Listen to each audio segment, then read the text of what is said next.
Los nervios del día D y el martilleo no son las únicas cosas que te puedes encontrar que desajustan un montón. Hay más problemas. No es romántico todo, sobre todo cuando calculas y ves que lo que tienes que pagar, comparado con los análisis previstos, te das cuenta de que te quedas corto. Fue solo gracias a la ayuda de la famosa empresa internacional Fundapapá, la cual es capaz de ayudarte sea cual sea tu problema, sin importar lo que te esté sucediendo. Fue así como pude sobrevivir los meses 12, 13, 14 y 15, pues el examen mires en enero, pero realmente todo empieza en junio. Esos meses de interín no estaban en mis cálculos. El 16 de marzo del 2003 se reúnen 3 presidentes en la famosa cumbre de las Azores: Bush, Blair y Aznar, presidentes de Estados Unidos, Inglaterra y España. Un triángulo atípico. España estaba siendo invitada a un binomio eterno entre Estados Unidos y su madre patria Inglaterra. Tal vez el enfoque sea hacer un triángulo geopolítico interesante. Pienso que tal vez España se puede beneficiar de un trinomio a largo plazo. Tal vez es muy positivo para el pueblo español. Tal vez empiezan más relaciones. Tal vez se abren más puertas, más negocios, más trabajos, más economías. La guerra no puede ser preventiva. La única prevención contra la guerra se llama paz. Más acuerdos. Tal vez. Sorpresivamente y sin muchos apoyos de otros países, y para sorpresas de muchos incluyéndome, el 20 de marzo del 2003 inicia la invasión de Irak. Realmente era la tercera guerra del Golfo. Recuerdo cuando era adolescente y no le prestaba mucha atención a estas cosas, pero recuerdo algunas imágenes de lo que ocurrió en la Guerra del Golfo de 1990. Era la segunda guerra en aquel entonces. Ideas de recuerdos vienen a mi mente sobre el hecho que decía que esa guerra de 1990 era la continuación y la consecuencia de la guerra Irak-Irán, la primera guerra del Golfo. Se comentaba que Estados Unidos había ayudado a Irak y estos, entrenados y armados, habían querido aprovecharse de Kuwait en la segunda guerra del Golfo. La comunidad internacional tuvo que intervenir para poner un poco de justicia en la región, pero no quitaron al presidente ofensivo, el famoso Saddam Hussein. Y ahora, con esta tercera guerra, se decía que Bush hijo estaba terminando lo que Bush padre empezó, refiriéndose a no haber removido del cargo a ese presidente. Y por eso la famosa excusa de las armas de destrucción masiva. Parece que todo fueron simples excusas porque jamás encontraron tales armas. Pero depusieron al presidente. Pero realmente pasaron muchos años para que realmente pudiera entender un poco mejor todas estas cosas. Volviendo a mi vida en Madrid, y pensando en la elección de la Plaza Mir, el frío de vivir un año allí me hace que me incline por buscar temperaturas más calientes.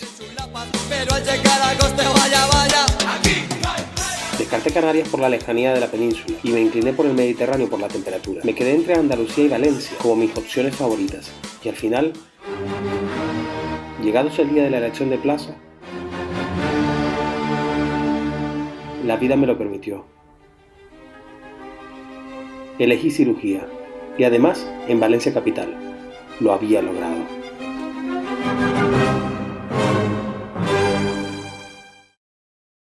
Desde mi punto de vista, los años de residencia son fantásticos. ¿Quién le va a ocultar con 2 riñones? ¿Quién le va a poner bien las derivaciones? ¿Quién le va a sacar una gasometría? Donde hay que pincharle para coger la vía. ¿Quién interpretará qué pasa en el electro? Si no hay onda Q seguro que no acierto. Desde el primer año donde me sentía un superdios del Olimpo hasta el último día. Es grandioso. El corazón arpío. No recuerdo bien si tiene WhatsApp. Cuando hay que pincharle la estreptoquinasa. Si necesitara un calambrazo urgente. Donde hay un enchufe para la corriente. Yo solo sé que debo darle una aspirina y pasarle en vena nitroglicerina. Pero si tú... Hacer la residencia en un hospital con mucho movimiento es duro. Es bueno porque aprendes infinidad de cosas. Malo porque nunca duermes estando de guardia. En los 5 años, haciendo unas 70 guardias al año, eso son 350 guardias en 5 años, solamente pude dormir sin que me despertaran por las noches 2 veces. Son guardias de 24 horas, sin librar, sin irte a casa a las 24 horas de haber trabajado, sin que te dejen ir a casa la próxima mañana después de 24 horas trabajando. Tienes que trabajar hasta las 3 de la tarde del día siguiente todos los días que salías de guardia. Ha mejorado un poco ese tema, pero cuando yo era residente manipulaban diciendo cosas como por ejemplo que era una especie de pecado que el médico en formación no aprovechase los únicos 5 años de formación que tenía. Aludían al poco tiempo para aprender, pero las realidades son otras. Money. Money makes the world go around, the world go around, the world. 2 razones. Primero, no te dejan ir a descansar, porque para la sanidad pública es más barato que tú como residente no duermas. No te vayas. Te quedes y trabajes esas horas gratis, en vez de contratar a un cirujano que cubra los días de libranza de los otros cirujanos. Eso es, libranzas igual a dinero. En otras palabras, se ahorra, forzando a que el médico residente trabaje 32 horas seguidas. En otros países, las guardias son de menos horas, porque es absurdo pensar que alguien pueda trabajar en algo tan delicado como el ser médico 24 horas seguidas. Suelen trabajar 8 horas. Pero como Spain is different, aquí trabajamos 32 horas seguidas de médicos, poniendo en juego la salud de otros y nadie se queja.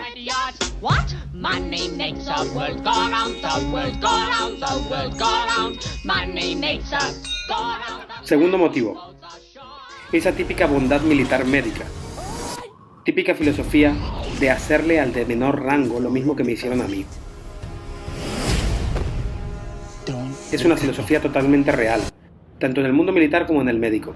Muchas veces se igualan. En el tema de librar las guardias, los especialistas mayores no quieren que libres porque ellos no libraban sus guardias por allá en los años 80. Por cierto, si te quedas no creas que va a ser divertido. Depende del especialista con el que estés. Ese día saliente de guardia podrás hacer una técnica u otra, o simplemente te tocará ayudar separando por 4 horas sin haber dormido en toda la noche, pudiendo permitir que ocurra un hecho contra la naturaleza, como es el poder dormirte de pie. No exagero, y todo cirujano lo sabe. Todo depende del rango que tengas y depende del año de residente que estés. En definitiva, el mundo militar y el mundo médico son parecidos en muchos ejemplos. Supongo que habrá que ir evolucionando conforme evoluciona el mundo. A nadie se le ocurría en pleno siglo XXI limpiar el suelo de su casa tirándose a 4 patas para limpiarlo con un trapo. Así lo hacían nuestras bisabuelas. Ahora existe el mocho, mopo, el coleto, como le quieran llamar. Ahora todos limpiamos el suelo de pie y cómodamente. El problema es que muchos militares y médicos les cuesta evolucionar en muchas cosas. Si quieres seguir viajando, dale clic al siguiente destino.